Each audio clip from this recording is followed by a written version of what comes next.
এটা মিষ্টি কুমড়া, এটা আলু। এর কথা মনে পড়ে গেছে। এ মেরা আম है, ये मेरा बुढ़िया বাপরে বলতেছি কারণ মাথা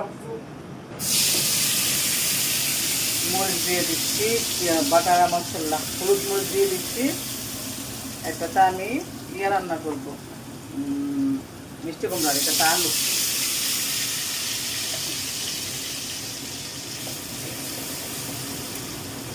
যতই আমাকে নিয়ে ষড়যন্ত্র করুক না কেন, আমি হচ্ছে মাঠের খেলোয়াড়। আমার সাথে খেলতে আসলে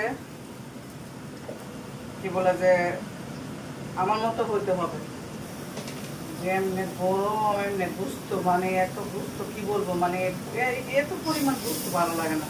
মুরগির রোস্ট, গরু বোনা, রূপসাদা মাছ, কাচ্চি বিরিয়ানি, ছাগলের নলার ঝোল, জর্দা ভাত, তারপরে মানে কি বলবো, কাচ্চি বিরিয়ানি যেটা করছে ওটার মধ্যে প্রচুর গুস্ত, মানে গুস্তের জন্য ভাত দেখা যায় না। মালিক যদি দেয় গঙ্গা কি আর ফেলে দিতে পারে?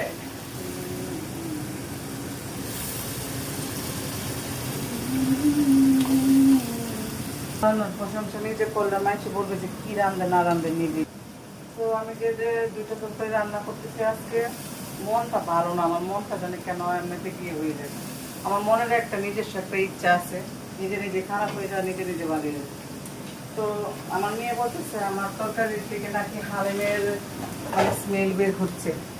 তো আমি এমন এমন মশলা দিই যেটা আমার আমার তরকারির গ্রামটা যে শুনে সে বলে আমি কি দিয়ে রান্না করি। তো আমি অনেক ধরনের মশলা ইউজ করি, আপনারা দেখেন। কারণ আমি যখন এগুলো মানে আমি যখন এগুলো থেকে বিরত থাকি দেই না, তখন এই ঘরের মধ্যে একটা সমস্যা শুরু হয় যে মুরগি রান্না করছে, গরু গোস্ত রান্না করছে, মশলা এত কম কেন, দেখতে এত খারাপ লাগে কেন।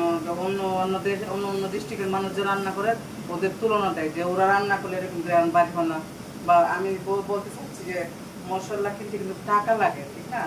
মশলা কিনতে যেমন টাকা লাগে তেমন জানতেও হয় কোথায় কি দিতে হবে, কোন মশলাটা কোন জিনিসে দিতে হবে সেটাও জানতে হয়। তো ওরা হয়তো জানে না, ওরা হলুদ মরিচ আর জিরা দিয়ে রান্না করে ফেলা। আর আমি এখানে 5-6 রকমের মশলা, স্পেশাল মশলা ব্যবহার করি। জানতে হবে তো, আমি না যাই না কোনো কিছু কি করতে পারবো, আমাকে জানতে হবে। আমি মিষ্টি কুমড়াগুলো দিয়ে দিচ্ছি এখানে, মিষ্টি কুমড়া দিয়ে মুরগি রান্না করতেছি আজকে।